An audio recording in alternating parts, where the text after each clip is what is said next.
Turafise imvo. Ubwa mbere imvo dufise yo kwama dufise ivyizigiro ni Imana imwe dusenga ngaha muri Burundi. N'icivugo ku ngoma y'u Burundi cari Imana umwami Uburundi. Imana yama iri imbere kuva kera na rindi. Uburongozi kugira ngo ntibutera amacakubiri ubwa mbere n'ubwubakire ku Mana. Tubanze tumenye ko Imana ifise ikibanza ca mbere. Uburundi bwacu rero twebwe Imana yaratwiyeretse, ico ni cambere kiduha ivyizigiro. Ikigira kabiri ni yerekwa twarose. Abarundi bararose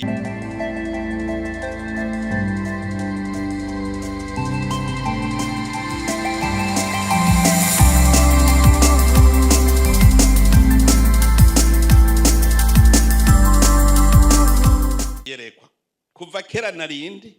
Abarundi bavuga ngo Uburundi igihugu c'amata n'ubuki. Nta mu missionnaire yari bwaze ngo avuge ngo Imana ngo yavuze igihugu c'amata n'ubuki Kanahana. Uburundi abakera bo nyene ne bacabona bati ni igihugu c'amata n'ubuki, bose bacabyita Uburundi igihugu c'amata n'ubuki. Usomye muri Bibiliya igitabo cyo gusubira mu vyagezwe Deuteronome ikigabane c'8 kuva ku murongo w'indwi gushaka ku 11 niho bavuga ingene igihugu c'amata n'ubuki cari kimeze, igihugu ca Kanahani bene Israeli bariko bajamwe. Ico gihugu ni igihugu ngo c'imisozi, ngo amazi ngo yiburuka mu mariba, ngo no mu mibande. Naye mu Burundi sivyo bihari. Ngo igihugu c'imisozi, Burundi si igihugu c'imisozi. Ngo igihugu kirimwo ubutare bwishi. Uburundi ntiburimwo ubutare bwishi. Ikigira gatatu nuko turi umwe. Haja kuronka ihanga ugasanga ni umwe, tuvuga ururimi rumwe. Murazi ubwo butunzi ngene bungana. Ururimi rumwe. Ugira ngo ni heshi n'ibihugu vyinshi usanga bavuga ururimi rumwe. Usanga ururimi bavuga ari urwigano. Mugabo twebwe iyo Mana yaraduhaye turaba umwe. Turi kumwe twese ntihajya murandabwira turi kumwe twese birashoboka. Nurunani gusenyera ku mugozi umwe. Umwe araja gusenya hariya uwundi hariya kuko biranditse. Imana ntitanga ingabirano zimwe. Hariho ufise ubwenge bwo kuvura, uwundi akaba umurimyi, uwundi akaba umubaji, uwundi akaba umwubatsi. Muga mwese muriko murakora muhuriza hamwe. Nico gituma urukundo aho hantu hambere rubonekera ni hajya handitse ngo umwe wese nabone ko mugenzi we afise icamurusha. Kuko uri kuramusaba wewe kwanka umuntu ugiye gusaba nawe urafise icumurusha, nawe agira gusabe. Mwese muca mukundana kuko umwe wese akurikije ingabirano yiwe yubaka uwundi, uwundi akubaka uwundi.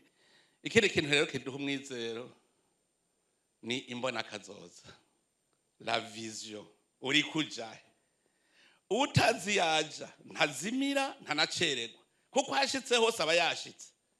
Burya kera mu bintu vyatumye tudatera imbere ngaha muri iki gihugu twari tumeze nk'inkoko. Inkoko irasohoka programme yayo ntizi kwiri hariya tayariya, ibonye agatetaha yiruka hariya, yabona kandi ahikiruka hariya. Ariko iyo ufise intumbero vision ubu ufise inzira. Uwavuze uti jewe shaka gushika hayo uramenya ko utarahashika, ukamenya vitesse ufata, ico gihe ugenda neza. Twebwe rero twaragize Imana iratwibira iryo banga, iratwereka kuko ntushobora kugira vision utari kumwe n'Imana. Nta numwe azi bizobejo, nta numwe ejo hazoza, nta numwe haza. Mugabo kubera Imana irakubwira iti ngahajya hazoba hameze uku, wemenye ingene uvyipangako. Ndanezerwa cyane kuko nasanze njya mbona kazoza koko yabaye y'Abarundi. Ndaryoherwa iyo mbonye babaye n'igihugu bamwe bo mu rutoki, twaratubago nabo mu rutoki. Uko bariko aravuga ngo imbona kazoza yanje. Ntimbwira imbona kazoza yawe ngo ntegerezwa kuba meze uku nuku nuku. Birahimbaye. Ni imbona kazoza y'Abarundi.